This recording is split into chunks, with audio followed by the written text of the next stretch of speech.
Hello everyone, welcome back to the Pyromath YouTube channel. Today we will be discussing some AIME level geometry topics.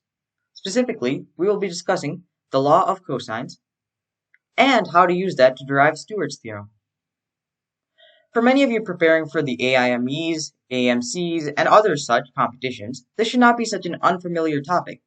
But many questions from these competitions not only require the theorem or the formula, but also the proof and notable steps involved. I hope you enjoyed today's lecture. Alright then, let's get started. We'll start off by stating the theorem. So we have the law of cosines here, and we have the following equation. Notice all of these equations are the same thing, they're just cyclic permutations of the variables, and this is because each one of them finds one of the sides, here C, here B, and here A. And so the theorem so a squared plus b squared, we have a squared plus b squared minus 2 times a times b times the cosine of c is equal to c squared. And that is the law of cosines. And it looks like a mouthful at first, but once you start doing problems with it, it'll get more familiar. And you can memorize the theorem or you can rederive it. That's something I like to do with theorems that are large and have easy derivations compared to other theorems like this one. We'll be doing it right now. So to prove this, we drop an altitude from C to AB and call the foot D. Call AD little d and DB little e. Call CD H. By Pythagorean theorem, since this is right, this is also right, d squared plus h squared equals b squared. No, I don't let me do that. Anyway, e squared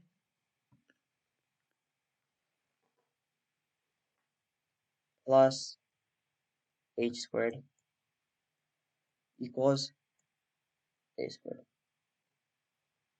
Alright, and now since we want an a squared plus b squared term, let's add these two. We get that d squared plus e squared plus 2h squared equals a squared plus b squared. Alright, so now that we have the a squared plus b squared term, let's try to find a cosine c. So when I dropped the altitude from C, I split angle ACB into two angles, theta 1 and theta 2, in the diagram. And cosine of C is cosine of theta 1 plus theta 2. So by cosine addition, we have that cosine of theta 1 plus theta 2 equals cosine of theta 1 times cosine of theta 2 minus the sine of theta 1 times the sine of theta 2. And all of these can be represented in terms of A, B, D, E, and H, because we just have the basic trigonometry things. Cosine theta 1 would be H over B.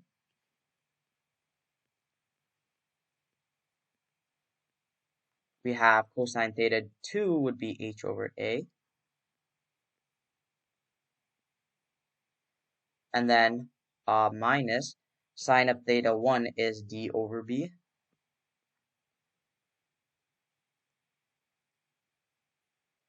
And then sine of theta 2 is E over A. So this simplifies to,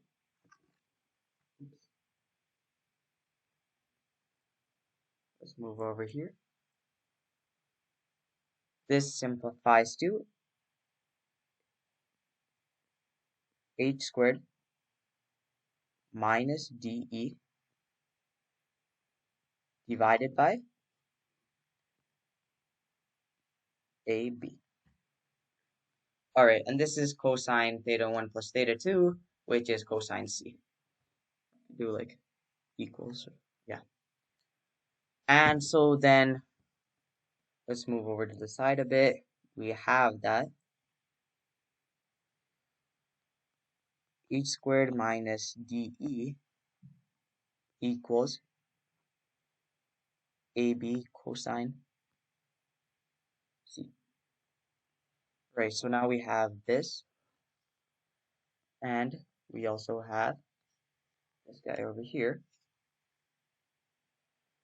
So how do we manipulate this to get law of cosines? We see there's an h squared in both of them. That's a squared, by the way.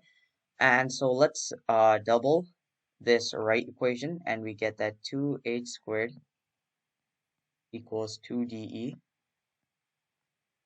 plus 2AB cosine C.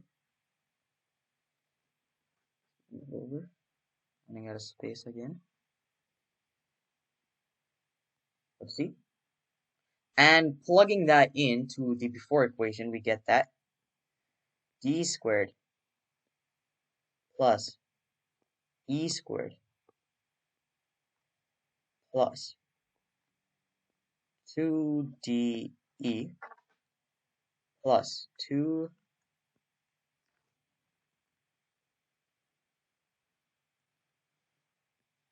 2AB cosine C equals a squared plus b squared.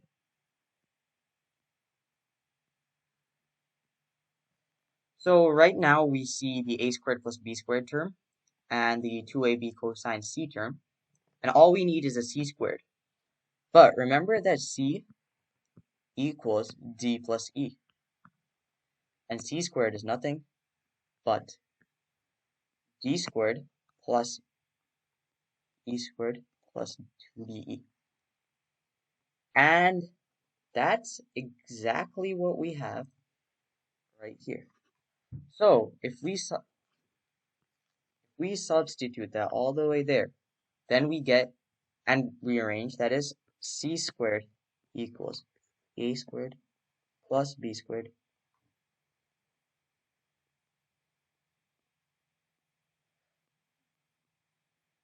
minus 2. My computer is not letting me do loops today. Anyway, cosine c. That's exactly what we wanted. Bingo. Okay. Now we move on to Stewart's theorem. Stewart's theorem is a application of the law of cosines, as the proof uses the law of cosines. So we'll be proving that to get practice on using law of cosines and also introduce this nice theorem. So again, I have written down the theorem here. So this is the theorem. And it also has this nice mnemonic that I personally use because it's easier to remember this way.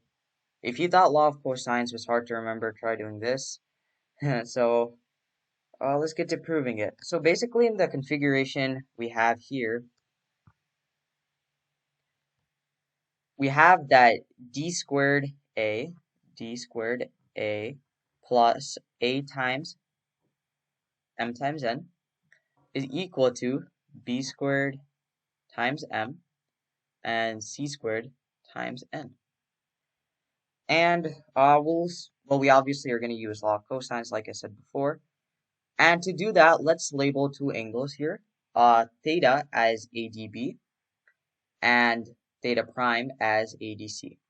And what do we know about theta and theta prime? They are supplementary, which means that they have an angle sum of 180 degrees. So that'll be important later. But for now, let's start writing down some law of cosines relationships.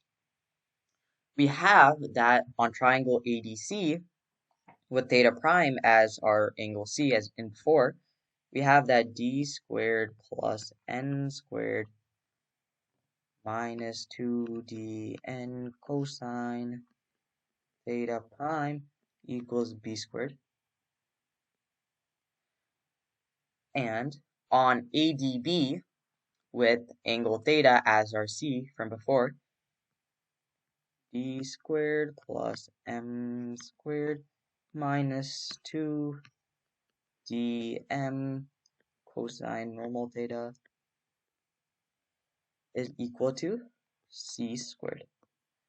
We're already seeing some squared terms, and that should tell us that we're kind of on the right track. And now we use the fact that theta and theta prime are supplementary. And how do we do that? Okay, so theta and theta prime are supplementary, meaning that theta equals, or theta prime equals 180 minus theta.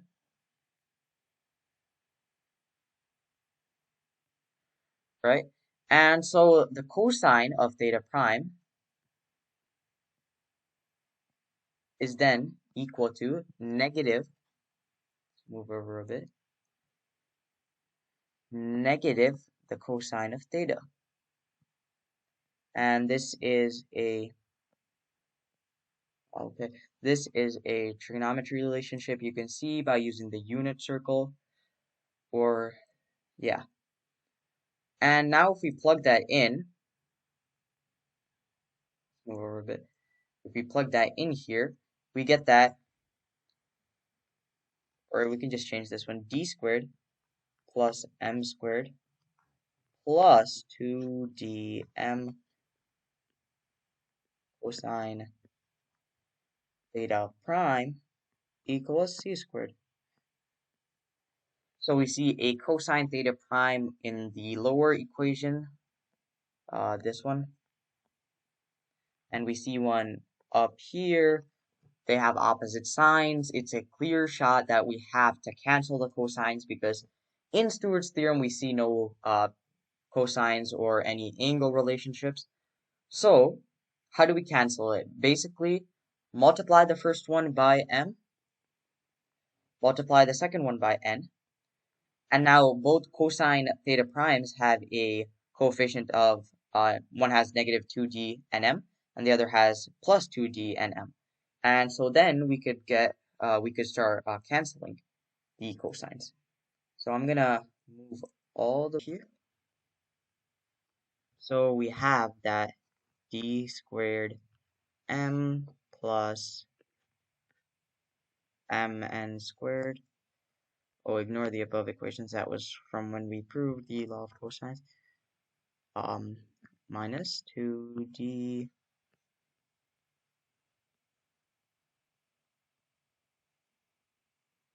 is equal to, I believe it was b squared m.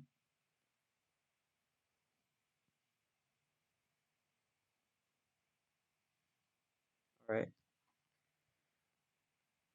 Now the second equation, d squared n plus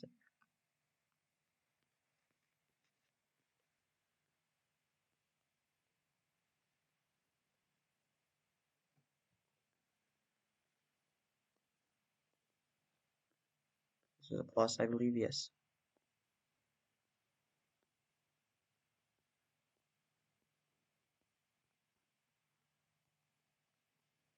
Okay, so now we see that when adding them, we can cancel this term. So all of this disappears. And again, factoring, since we have a d squared term in common here, and we have some factoring we can do there, we get that d squared times m plus n, we just factored d squared out of the sum, plus, okay, so mn squared plus m squared m factors as mn times m plus n is equal to b squared m plus a squared n. Okay, note that m plus n, that's equal to a, and that's also equal to a there. And so if we plug in a there, we just get Stewart's theorem, d squared a plus mna, or amn, but that's okay, equals b squared m plus a squared n. Or you could see it as a man and his dad put a bomb in a sink. It's kind of a dark mnemonic, but it works. Okay, so we finally get to our problem of the day. This one came from a 2021 AMC 12B as a number 11.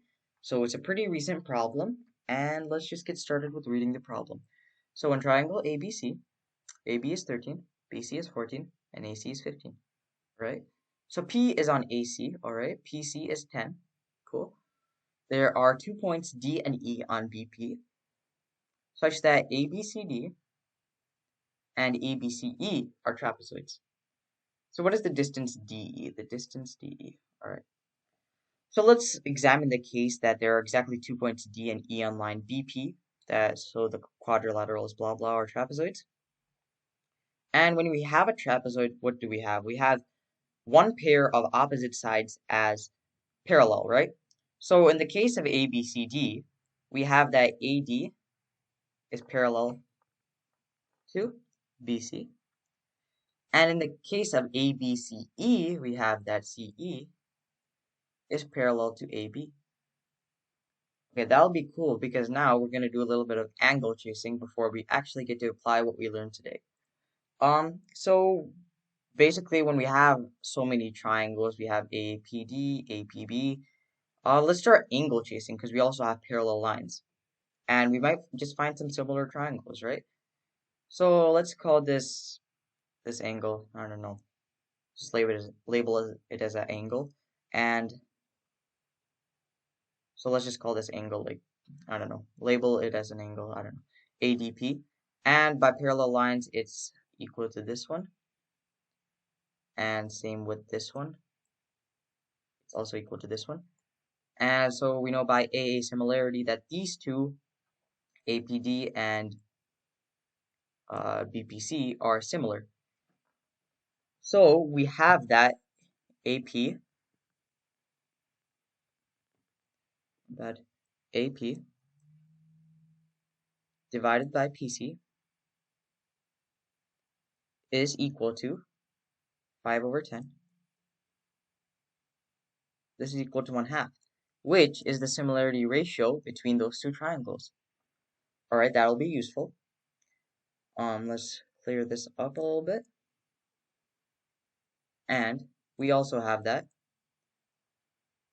Let's call this angle, whatever.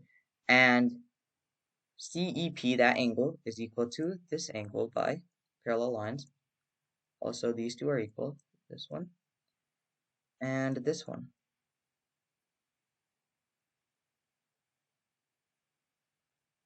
This is because of parallel lines again. And so then we have APB is similar to EPC, or the ratio that the order is APB is similar to CPE. Anyway, we also have the similarity ratio of that as AP over PC, which is also half. So the similarity ratio between this one, and this one is also half. This one and this one is half. All right, so we want to find DE, right? So let's just set it as X for a second. Now, since this is X, and let's call it DPY, we have this as X plus Y, right? We also have BP as half of that because of the similarity ratio. So BP equals half X plus Y. All right, then. Then, by similarity, we have that, this is BP, by the way. BP divided by PD is, again, half of that. So we get that PD equals 1/4 of X plus Y. But wait a second. PD is actually Y. So that means this equals Y. And now if we solve that, we get that X equals 3Y. I just manipulated the equation here, and that's what we got. So that's cool. Let's just call this 3Y. And let's call this 2Y here.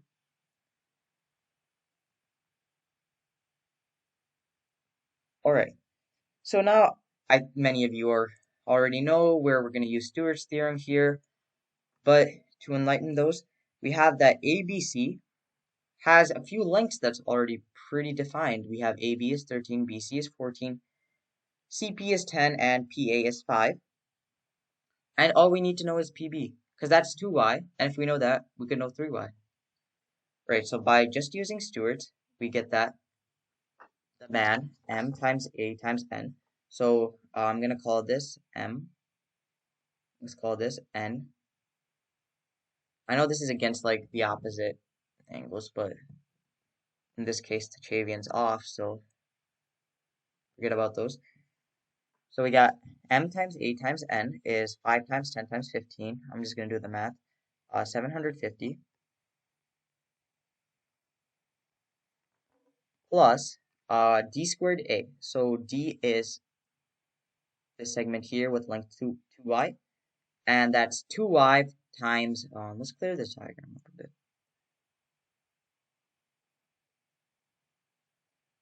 2y times a is 15, like we said before. Actually, it's d squared a, right? So it's 4y squared times 15, which is 60y squared. And this equals, man and dad, put a bomb in the sink. Alright, so bomb, this is B, it's opposite of M, and this is C. So B times M times B, B squared times M, bomb, that's 14 squared times 5. And let's do the quick maths here. It's 980. And then we tack on sink, C and C, C squared N.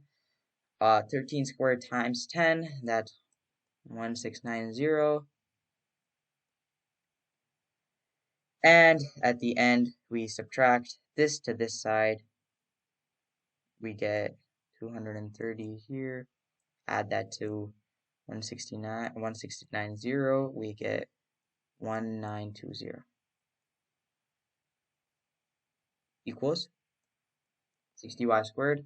Divide the 60, we get y squared is equal to, what do we have? 120 if I'm not mistaken. Or no, my bad, 32. Right, so then y is 4 square root 2. That means 3y should be all over 2. And that's the problem. Before we end today's lecture, I would like to give a few tips.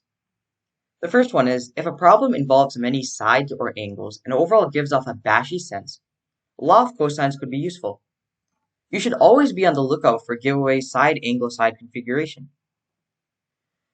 When a cevian's length is brought up, Stewarts Theorem will likely be applicable. Even if variables are needed, the result could be useful. For example, if 2 or more sides are not given in a Stewart's configuration, then setting one of them as x could give you the other sides in terms of x. I hope you enjoyed today's lecture and the problem we solved. Thank you for watching, and we anticipate your views for our other lectures.